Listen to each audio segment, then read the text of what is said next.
समुद्र किनारे बसे एक छोटे से गांव में गोपाल नाम का एक मछुआरा रहता था। गरीबी उसकी परछाई की तरह उसके साथ चलती थी। हर सुबह सूरज उगने से पहले वह अपना टूटा फूटा जाल और पुरानी नाव लेकर समंदर की ओर निकल जाता। सालों की मेहनत से उसकी हथेलियां सख्त हो गई थीं और चेहरे पर समय की लकीरें उभर आई थीं, पर आंखों में उम्मीद की चमक आज भी बाकी थी। गोपाल अपनी बूढ़ी माँ और छोटे बेटे राहुल के साथ रहता था। पत्नी कुछ साल पहले बीमारी से गुजर गई थी और तभी से घर की जिम्मेदारियां उसी पर आ गिरी।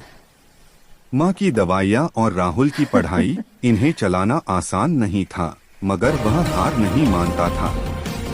एक दिन सुबह मौसम साफ था, लेकिन समंदर का मूड बदलना किसे मालूम। गोपाल अपनी छोटी नाव लेकर आगे बढ़ा ही था कि अचानक तेज हवा चलने लगी। लहरें ऊंची होने लगी।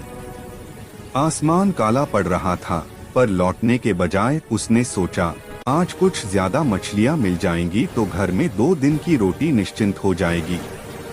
पर किस्मत को कुछ और ही मंजूर था। कुछ देर में तूफान आ गया। लहरों ने नाव को झकझोर दिया। जाल फंस गया और नाव पानी भरने लगी।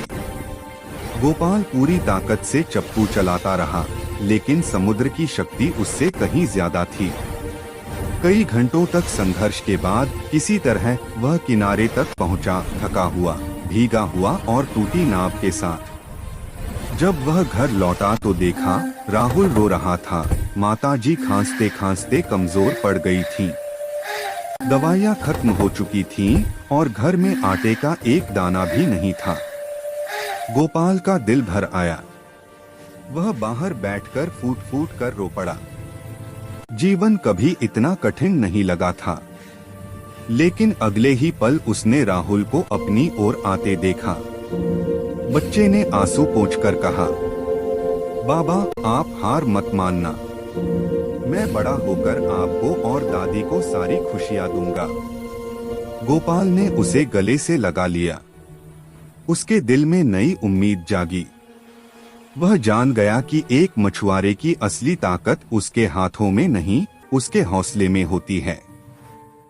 अगले ही दिन उसने टूटे जाल को ठीक किया, गांव वालों से मदद लेकर नाव मरम्मत करवाई और फिर से समंदर की ओर निकल पड़ा, क्योंकि जिंदगी चाहे जितनी भी मुश्किल हो, साहस करने वालों के लिए हमेशा एक नई सुबह इंतजार करती है।